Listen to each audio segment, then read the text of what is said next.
Mais j'aimerais présenter notre orateur que vous avez déjà vu sur les affiches, qui n'est plus à présenter, surtout dans la francophonie.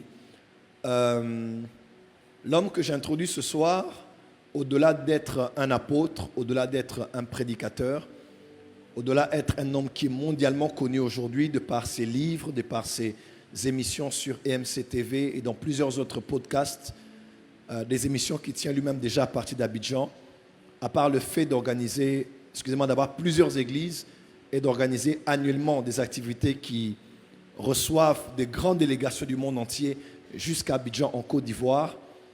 L'apôtre Alexandre Amazou est un frère pour moi. Et quand je dis c'est vraiment un frère, c'est vraiment un frère. Les gens savent, je dis toujours aux gens, il y a de ceux à qui je ne peux rien refuser.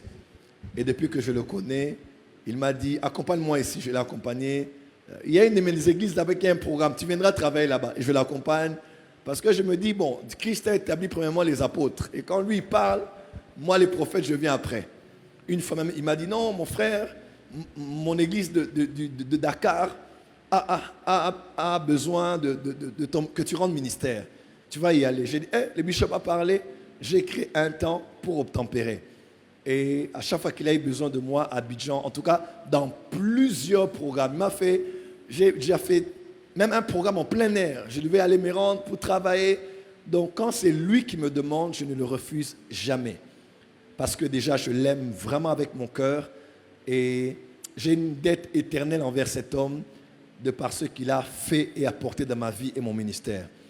D'ailleurs, pour ceux qui ne savent pas, une fois on finit le culte, il me dit, bon, je vais t'emmener quelque part là. Il y a un jeune qui a un ministère, il rassemble des gens, c'est un de mes fils, il travaille bien, il est là, il t'aime beaucoup. Et puis bon, tu vois là, j'ai dit, Bishop, je suis fatigué. Il dit, non, tu viens, on ne va pas durer, juste tu arrives là-bas, tu travailles et puis... Et vous savez c'était qui? L'apôtre Arnold. Donc je connais l'apôtre Arnold par le bishop Alexandre Amazou. Voilà comment tu acclames vraiment. Donc, il me l'a cédé carrément pour que je continue le travail avec lui. Et aujourd'hui, tout ce qu'on voit aussi, par la grâce de Dieu, par ma petite vie, en bénéfice de son ministère, nous le devons tous à l'apôtre Amazou qui a organisé la rencontre. Il m'a emmené là-bas, je devais travailler 15-20 minutes. J'ai travaillé plus de 2 heures, les gens tombaient de partout. Il y avait une terrible onction et c'était fort. Et pour la petite histoire, ceux qui savent, je le dis toujours à qui veut l'entendre, en 2016-2017, quand j'ai fait certains voyages missionnaires, Burkina et surtout Gabon, j'ai reçu un appel, un message du bishop Alexandre Amazou. Ne vous étonnez pas que je l'appelle bishop, hein, il est aussi évêque de fonction, mais il est apôtre de ministère. Il m'a fait un message pour me dire, voilà, j'ai ma conférence annuelle et le Seigneur m'a dit de t'inviter parce que tu es mon orateur. Et honnêtement, j'ai vu les orateurs qu'il y avait là. Il y avait le légendaire Dr Mensa Otabil, qui est son père spirituel. Il y avait le bishop Tudor Bismarck, qui est un de ses mentors, qui est notre chairman de la coalition du Concile des apôtres de l'Afrique. C'est même lui qui m'a introduit dans ce réseau. Et, bishop, que Dieu se souvienne de toi. Et il y avait le pasteur Biodium. Là, c'était la deuxième ou la première? Voilà. Donc, j'ai travaillé successivement dans ces 3 de ces conventions. Bon, j'ai travaillé plusieurs fois dans son église. Veillée, programme, même bénédiction de l'Alliance au mois de décembre. Et quand il m'a invité, bon, j'ai vu d'abord les orateurs qui étaient là.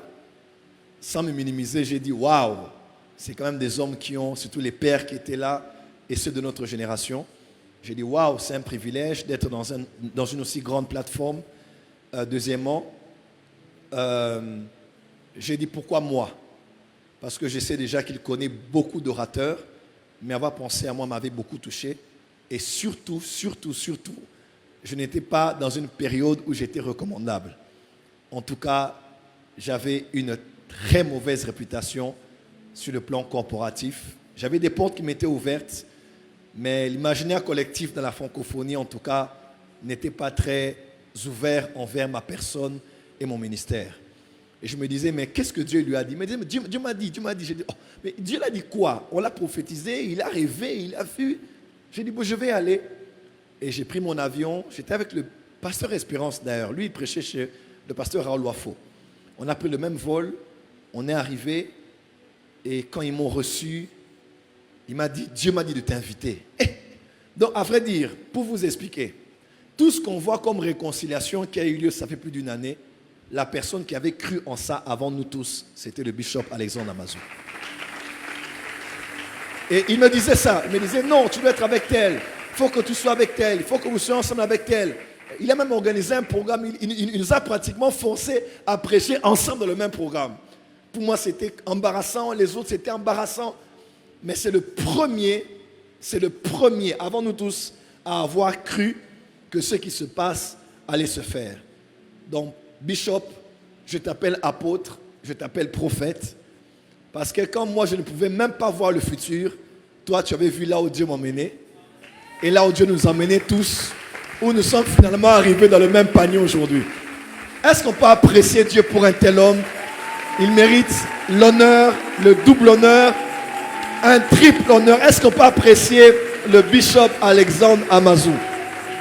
Et même, le premier concert de maman en Côte d'Ivoire, de maman Simiane, c'est le bishop Amazou qui l'a invité, qui a tout organisé, il a tout payé, c'était à l'hôtel Ivoire, il a tout payé, tout réglé. Ah, papa, bato boye penza. Ah, na Congo bazo minimiser bino même paya. Beta maboko a bien. Acclame bien. Oh, acclamez bien. C'est un homme qui a fait du bien à ton père spirituel, à ta mère spirituelle. Il mérite 1000 fois les honneurs et les appréciations. Donc, le reste, je vous dirai dimanche parce qu'il a beaucoup de choses à dire. Mais en tout cas, c'est un homme qui m'a marqué à vie. Je ne sais pas vous dire les nombreuses choses qu'il a fait pour moi. Il m'a introduit chez des gens que je connais aujourd'hui. Il m'a introduit chez des pasteurs. Aujourd'hui, des fois, le pasteur Biodium, on s'était texté, on avait parlé. C'est grâce à lui. Je suis avec les apôtres. J'ai vu Bishop Mike Okonko par lui. Je ne le voyais qu'à la télévision au Nigeria. Mais je l'ai vu, il a prié pour moi. J'ai été avec beaucoup d'hommes de Dieu que je n'aurais jamais vus si ce n'était pas par lui. Et apôtre reçoit aujourd'hui, devant ce troupeau que Dieu nous a donné ici à Kinshasa, mon éternelle reconnaissance. Parce qu'avant tous ceux qui sont avec moi aujourd'hui, tu as cru en moi. Je me demandais, mais qu'est-ce que je fais de spécial? Je n'avais pas des portes ouvertes, je n'étais pas marié, j'étais même en situation irrégulière. Irrégulière. Mais il m'a dit, Dieu m'a parlé à ton sujet. Il m'a invité. On l'a appelé, on l'a dit des choses. Il m'a réinvité. On l'a appelé, on l'a dit, il m'a réinvité. Et je dis, c'est vraiment un homme qui écoute Dieu. Et merci, merci. J'en ai même des larmes parce que j'ai comme des images qui me reviennent. Merci du tout cœur. Que le Dieu de la porte des cieux de Hanouka te bénisse, ton épouse et ton ministère, pour tout ce que tu as fait pour moi et pour nous. Aidez-moi à accueillir ce soir. Il est accompagné de son assistant, le pasteur Ismaël, qu'on acclame très fort.